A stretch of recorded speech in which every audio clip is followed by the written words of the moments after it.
Top Bed Talk.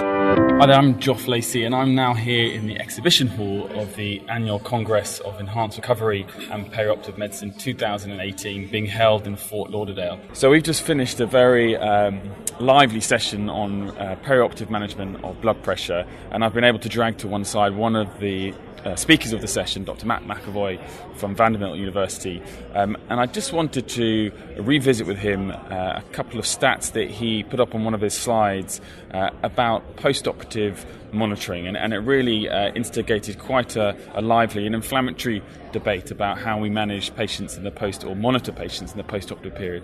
So Matt, thanks for taking a few moments to chat to me. Can you just tell us what the information you put up on the slide and what it can tell us about how we should be managing patients? So the topic was the amount of basically vital sign disturbances that occur in the post-op period when you have continuous monitoring, and the frequency with which our standard monitoring techniques miss that, or our standard regimens, meaning the idea of vitals Q4 hours post-op. And one of the studies has shown that if you take elective general surgery patients, intra-abdominal surgery, who were over the age of 60, and they monitor them continuously for the first 6 hours post-op. So this isn't middle of the night sort of thing. This is, in the afternoon, early evening, day of surgery, that when they went to the ward, you had 80% of them had at least one episode of bradypnea, defined as less than 8 breaths per minute. 60% had at least one episode of apnea, so a cessation of breathing for greater than a minute. And the median number of events per patient was 10 bradypnias and 3 apneas. Now, again, that's not in a hospital stay. That's in the first 6 hours post-op.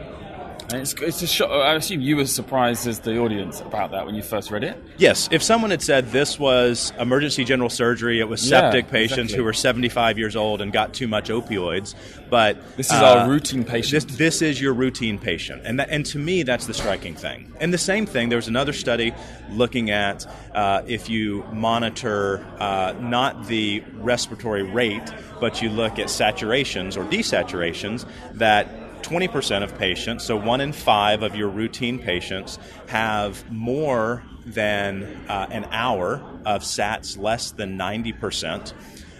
If you then say that you take that to they have more than 10 minutes per hour. If you take that to 20 minutes per hour, it goes down to 8%, but you're still 1 in 12 of your routine patients having a saturation less than 90% for more than 20 minutes per hour.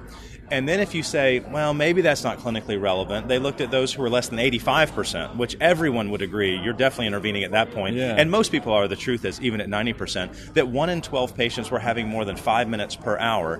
90% of all of that is missed by the standard monitoring protocols. I want to be very careful not to say that ward nurses are doing a bad job. No. The system that we have sets them up to miss that. As you begin to just peek under this rock at all for our routine patients, we're finding that there's a lot of things under there that we don't want to see.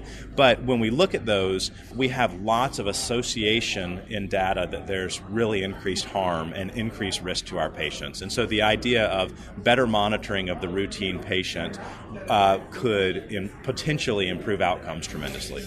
And it's this very slightly bizarre system that we often have where, as you mentioned in your talk, that we have continuous intensive monitoring intraoperatively, postoperatively, and then bang, they're off. Right. That's it. And then it's suddenly every 4, 6, 8 hours. Exactly. I mean, the graduation, well, there is no graduation. Right. It's that kind of almost like a drop off the cliff. So I suppose where do you see a solution to that? What are the next steps with technology, particularly, I suppose? I think with technology, a few things. If you look at somebody like Google or Apple, the predictive analytics are already out there. And so we need to, in healthcare, say we're doing something that's very high risk for a lot of people. And certainly in the States, if you have an inpatient stay after surgery, you're in a sicker population of people. You've either had a big enough surgery that requires that, or you have comorbidities that we're worried about, and yet we haven't changed ward care in a really, really long time. And so what I would say is the first things that we know is that vital sign disturbances in one phase of care predict vital sign disturbances in the next phase of care. So if nothing else, we can immediately begin to do a better job of taking all that rich intraoperative data and say, this patient in the PACU is at higher risk. Exactly. And then when we still have pretty intense monitoring in the PACU, have a risk score for them and say, you know what, they had several episodes of hypotension here that we need to look at them differently. And in patients that's happening, we know a decent bit about what's going on with the inflammatory response and how that affects blood pressure. We know the patient, when they begin to look like they're at higher risk, we've got the Muse scoring system.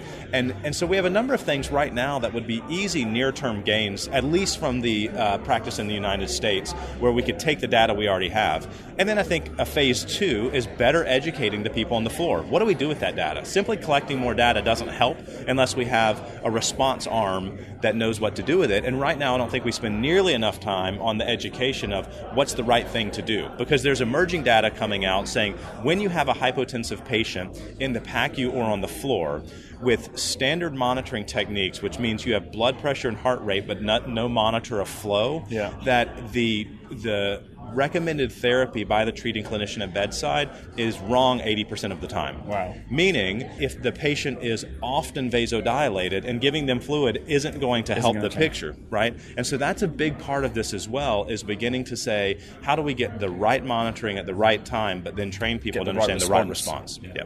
Well, thanks very much for your time, Matt McEvoy. I think it's going to be a fascinating topic in how we manage patients post-operatively, and lots of both policy, systemic changes, but also technological advances will be very exciting. So absolutely. Thanks for your time. Top Med Talk. And don't forget to follow Top Med Talk on LinkedIn, Facebook and Twitter.